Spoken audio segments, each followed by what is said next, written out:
가장 흔한 성대 질환 3가지. 오늘은 가장 흔한 성대 질환 3가지에 대해 살펴볼 것이다. 성대는 말소리가 나올 수 있도록 진동이 발생하는 곳이다. 몇몇 성대 질환은 흔하지만 흔하지 않은 질환도 있지만 이러한 질환은 모두 소리에 영향을 준다.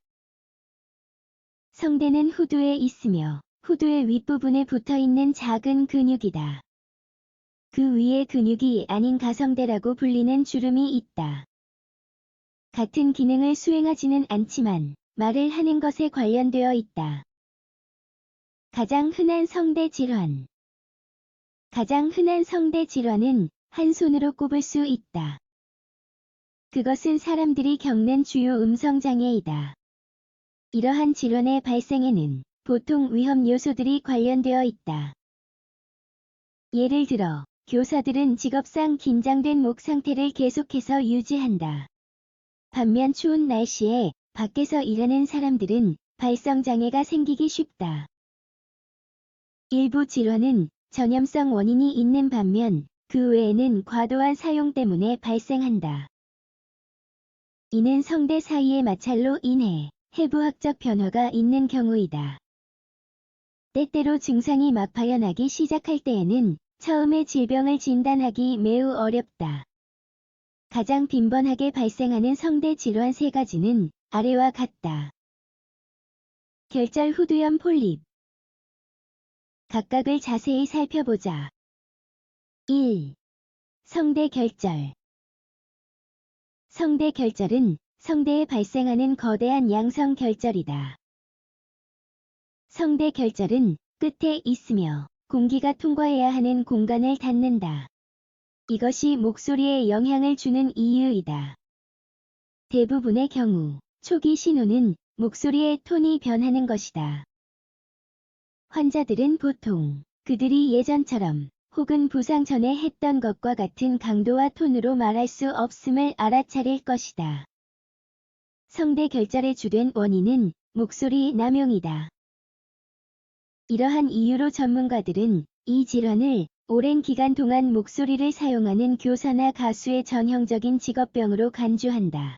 그러나 다른 사람들도 이 질환으로 고통받을 수 있다.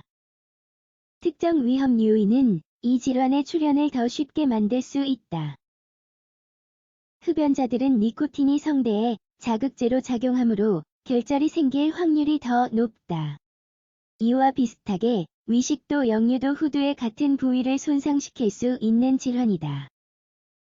위장의 산이 기도를 지나며 그곳에 있는 점막을 침식시킨다. 다행히도 이러한 결정은 항상 양성이다. 이는 후두암과 같은 악성 질환으로 발전하지 않음을 의미한다. 초기의 소염제와 음성 재교육을 통한 보수적 접근을 시도할 수 있다. 언어 치료사가 일반적으로 이 치료를 수행한다. 결절이 꽤 크고 보수적 접근에 잘 반응하지 않거나 개선 가능성이 너무 적은 듯이 보일 경우 의사는 수술을 선택할 수 있다. 수술 후 환자는 재활이 필요하다. 2. 후두염. 다양한 원인에 의한 후두염증을 후두염이라고 한다.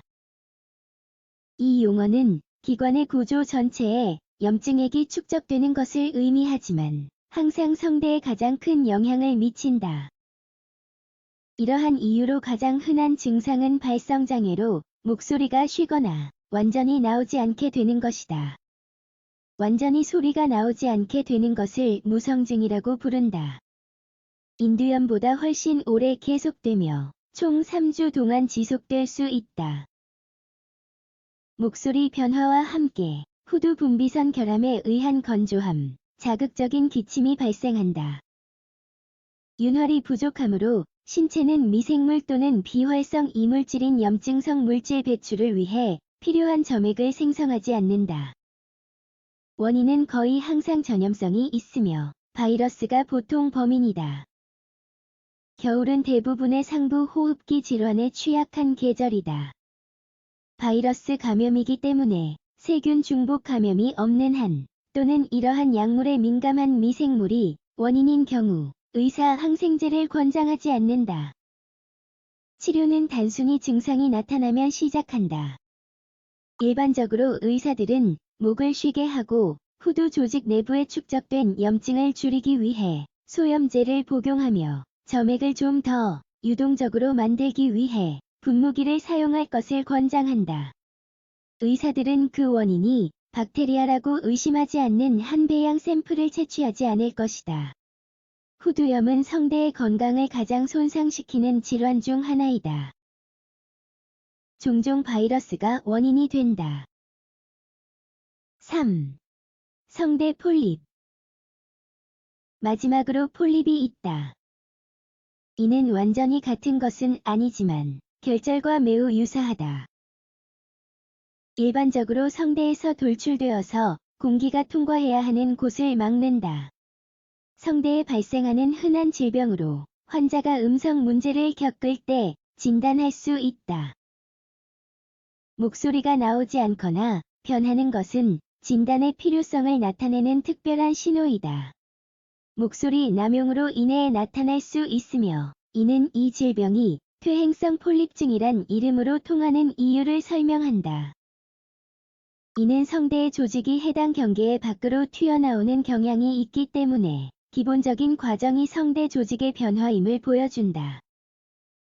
전문가는 신체 검사 이상으로 폴립의 유무를 확인하기 위한 보완적인 방법을 수행할 수 있다. 이는 후두경 검사법으로 코에 삽입하는 유연한 장치를 사용한다. 아주 작은 빛과 카메라 덕분에 전문가는 성대의 현재 상태를 기록할 수 있다. 대처 방법. 성대 결절이나 폴립이 의심되는 경우 이비인후과 전문의와 상담하는 것이 가장 좋은 방법이다. 이 전문가는 이 질병에 필요한 보완 방법을 수행하기 위해 요구되는 모든 지식을 갖추고 있을 것이다. 지속적인 발성 장애가 있는 겨울 후두염의 경우 일반 의가 도움을 줄 수 있다. 어떤 경우든 자가 치료를 시작하기 전에 항상 전문가의 평가를 받는 것이 가장 좋다.